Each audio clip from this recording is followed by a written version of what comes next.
Hi, my name is Kendra Muecke, and this is my audition for the Unconscious Bias Project. What it's like to be me. It's really cool to be me. I have a unique perspective on things. Starting at around age 14, I started to develop what I would come to know is anxiety and depression. Paired with my anxiety and depression is this deep-seated longing to know what life is about. I seek out an understanding on a day-to-day basis of why I feel such deep emotions. Why do I feel so anxious? Why do I feel so obsessive about things? And then in turn, why do I feel depressed? So this has set me onto a journey of coming to terms with the way that life is. I mean, there are going to be days when I feel panic-stricken and overwhelmed with that deep-seated depression that I mentioned. But those are the things that make me unique and special. The assumptions that I think people make about me are that I'm perfect or I've got it all together. I a lot of the times have this big smile on my face because I find life to be very joyful. Feeling that intense emotional depression leads to me finding intense joy as well. So people see me with a big smile on my face, the bright blonde hair, the cute outfit, and headed to an audition or headed to go perform as a singer-songwriter, and they say, wow, she's got it all together. She probably doesn't have a single care in the world.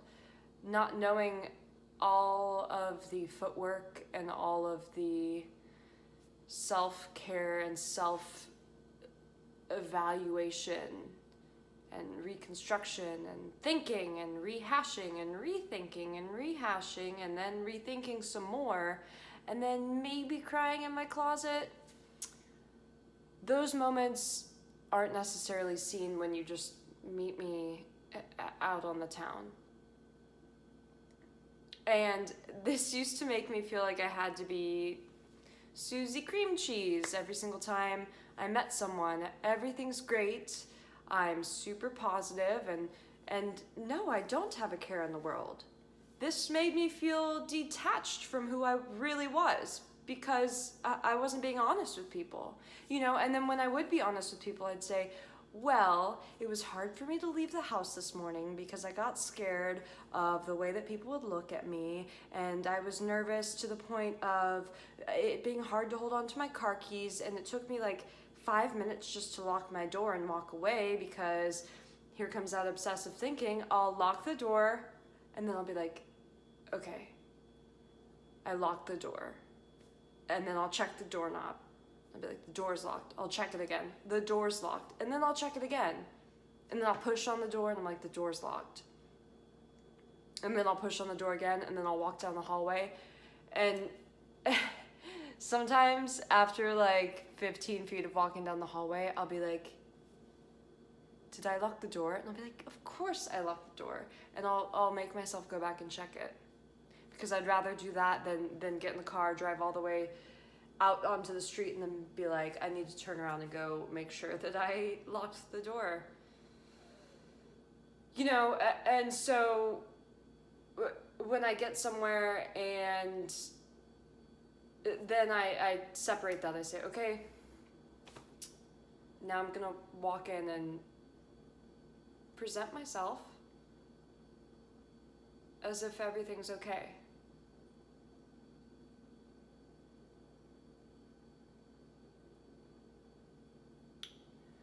Yeah, so a specific event when someone made an assumption about me. I think it would be that same exact thing that I was just telling you about. I was dating someone who just didn't understand me in the way that everything I said so what he saw of me was the dumb blonde. So whenever I said something to the effect of, gosh, this certain thing is really weighing on my mind, and I just feel like there's impending doom and gloom, basically expressing to him, this is where I'm at with my depression right now, because it's a day-to-day thing. I mean, it's a daily reprieve. So I was telling him how I felt in this deep well of emotion, looking up, drowning in my feelings. And he was like, oh, really? And just would scoff and brush it off and act like I was just making it up. Almost like, since I have this perfect, I keep saying this, since I have this appearance that's like blonde and bubbly and smiley, people think that, at least I perceive that people think that anytime I'm expressing some emotion, that it's grandiose and that I'm making it up for attention. And so we'd say, that's so cute you feel that way. There are real people who actually deal with depression. There are real people that actually deal with OCD. There are real people that actually deal with anxiety, Kendra. What you're dealing with is you just didn't get enough sleep, If you get some good sleep tonight, you'll feel better. A time that I made an unconscious assumption about someone rooted in a societal stereotype. So I guess the stereotype that I'm outlining is someone who has a lot of friends, they're cool, they're popular, and it just seems like everything's a breeze to them, They've got something to say and everyone wants to listen. They tell a joke and everyone laughs. They have a birthday party and they invite their friends and their friends invite friends and everyone shows up and everyone shows up with a gift and everyone has a great time. I guess my assumption would be that those popular people have it easy. They just, make it look so easy to be cool and make it look so easy to have friends. And I'm like, well, they probably don't have to deal with the same problems that I do, because they've got, look at all the friends they have. Look how many likes they get on Facebook when they post about something. Like, people like it, people comment.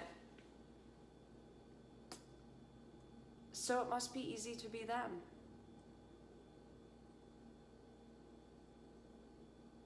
And yet, do I know if it's easy to be them? It's the same assumption that I have people make about me that makes me upset. And yet I do it to other people. It's interesting. What condition do I suffer from? Well, I suffer from hyper generalized anxiety. I overthink things. This turns into obsessive thoughts. The obsessive thoughts can be negative, positive, they can be fantastical. They can turn into like paranoia type thing where everyone knows what I'm thinking and everyone knows what's going on with me. And I'm in the spotlight. I also have depression.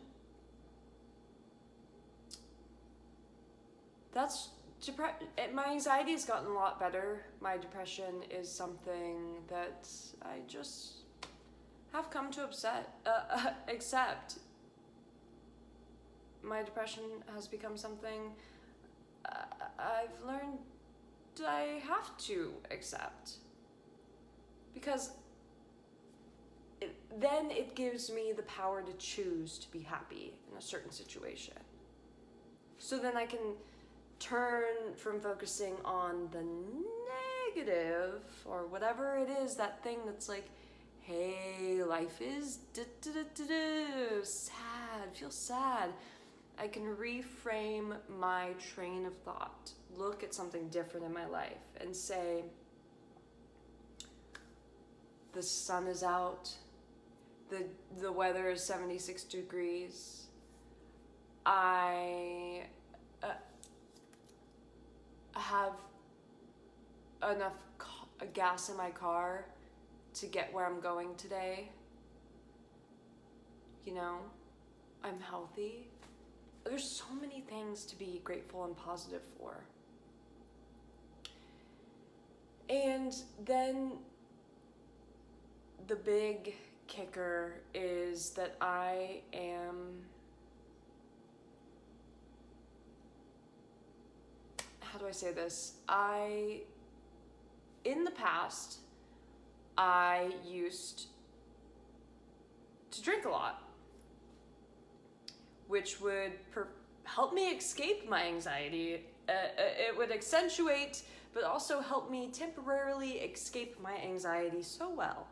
Absolutely so well. But here's the thing about a compounded problem, and here's the thing about the cycle of anxiety or the cycle of addiction, is it's like, I feel a certain way and it makes me feel just a little bit uncomfortable.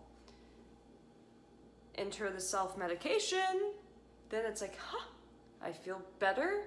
I don't necessarily feel anything. And that helps with my anxiety. Great. Then there's the next day when the anxiety has just about doubled or tripled. So that started like right when I started drinking when I was a teenager, and just continued to the point where I was like getting like panic attacks where I was just like paralyzed. Absolutely paralyzed. This like cold sweat would come over me while I was at work, and oftentimes I would have to leave work, and it really affected my job at the time. You know, because then I'd go to my manager and I'd say, hey, I'm having a panic attack. And they'd be like, I don't see you having a panic attack. And in the back of my mind, it was always like, the real thing I wasn't dealing with was my alcoholism. So I'm grateful to say I am a year and a half sober from alcohol, and my entire life has transformed, and it's really helped with my anxiety, depression, etc. that I previously mentioned. And it has become the foundation on how I'm able to grow and be just this positive source of inspiration for my own self. And be able to be a source of that same inspiration and dedication to self-improvement for other people.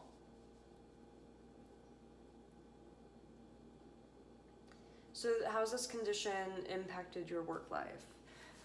Well, okay, so right now I am a singer-songwriter, writer, actress, published author. That's what I do. I absolutely love what I do. I would say that my mental conditions don't really affect those, because those things are so much in line with who I am as a person that I'm just happy to be doing and being myself in that light all the time. I have found my calling and I love it.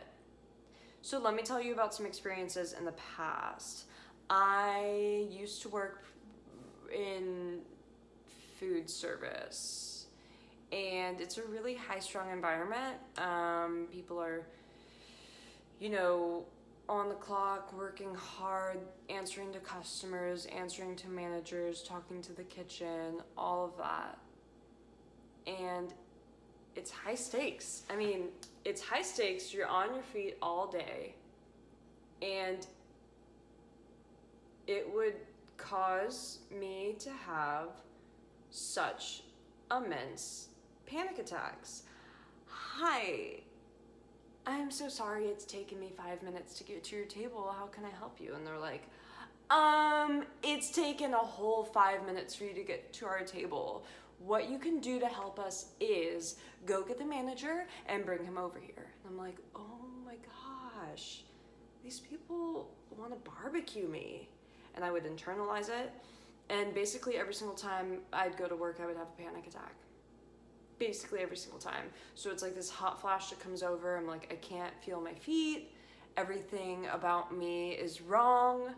I am a complete waste of space. I can't do anything right.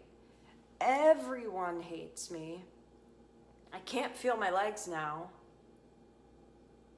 I'm not in the right place, because I told you this is what I really want to do. This is where I was, which is a whole different subject. And then now I can't feel my torso, and then my hands are shaking, and then I'm like, I'm having a panic attack. I'm like reminding myself to keep breathing, and I'm like, this is like my livelihood. This is how I make money. And I'm freaking out every single time I'm here. So yeah, I recalibrated my life to be in alignment with what truly makes me happy. I think that's a big message that I have to pass on to other people is, you know, quitting drinking, quitting doing that job that made me feel like it did, and focusing and quitting the negative thoughts and focusing on what's right for me and what's positive for me. You know, listening to my higher self. How has it affected my personal life? Well, it's affected my personal life in the way that I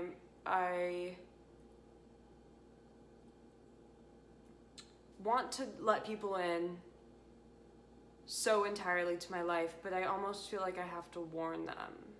Like, hey, I have mood swings. Hey, I'm hard to deal with.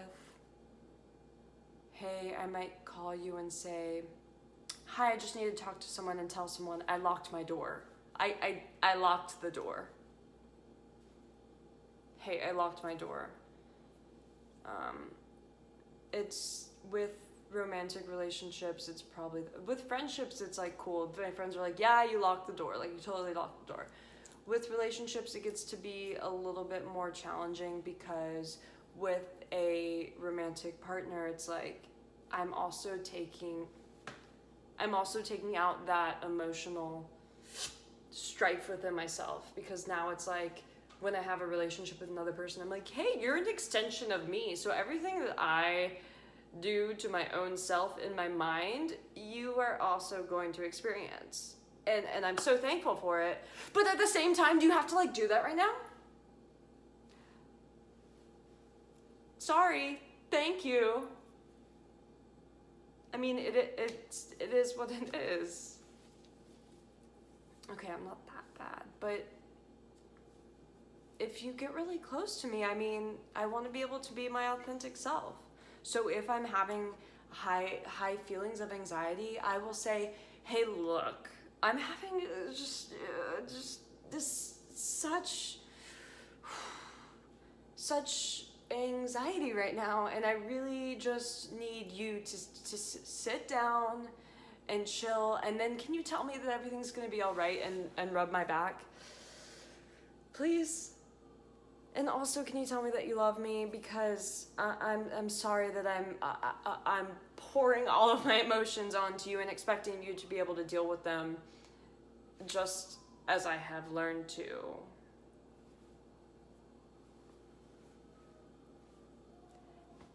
Yeah, I mean, but here's the thing is, like, when my counterpart in the relationship or a good friend or family member calls me and needs to do the same thing, I'm all about it. I'm like, hey, thanks so much for rubbing my back and telling me I'm great and everything's gonna be okay when I need you to do that. So when you call me and you need my advice and my guidance and me to do the same thing for you, I gotcha. What piece of advice would you give to someone who thinks they suffer from mental health issues? My advice would be to take a deep breath, drink a glass of water, call someone close to you and say, hey, I just want to open this channel of communication with you. I am dealing with something, I'm not quite sure what it is yet, and I was wondering if you could be a safe place for me to share how I'm feeling about certain things without judging me and without turning away from me as a friend or a family member. So one, establishing a good connection with someone that's already close to you, so you can have someone to, like I said, pour your emotions pour through your emotions with, and have it be a safe space. Next thing would be to contact a source of professional help. If it's something you struggle with that's addiction or alcohol or something that has an anonymous group or a 12-step program, you can find those online. They're free. They're happening all the time, everywhere. And they're very helpful, and it brings together people who are like-minded and who deal with the same stuff and are looking to continue healing and recovering. So I think that's such a great place to turn. I believe that there's also groups for that with like anxiety and stuff like that. So Google like anxiety groups in my area or alcoholic groups in my area. Whatever it is that you can find a community in. And when you get into the community, get in the center of it and don't leave. You know, when you feel like you're like, hey, maybe this isn't for me, pull someone next to you and say, hey, I'm trying to talk myself out of getting the help I need. Can you help me stay exactly where I am? And it's cool because when you're in a community like that, everyone knows. Like they're like, oh, yeah, I was thinking that same thing last week, and then Ted over here pulled me back into the meeting, and now I'm leading this week. And having that sense of responsibility within the group gives me another source of accountability. A huge thing for me when it comes to the anxiety and depression part is writing. I will do automatic writing and just write and write and write. This is how I feel. This is what it's all about, yo. And that has actually turned into some amazing poetry that has just opened up my soul to understanding that oftentimes the things that I see as weaknesses are actually strengths. Like those deep emotional wells, those dark places that I go to, I now, with writing and the proper support, and am able to shine a light and say, wow, that's an incredible facet of my personality that I wouldn't have been aware of if I didn't need to go in and heal it. If it wasn't affecting my life as much as it was, maybe I wouldn't have gotten so close to it and really seen what it was all about. Yeah, reach out to people, write, paint, listen to music, go for a walk. Do what's right for you.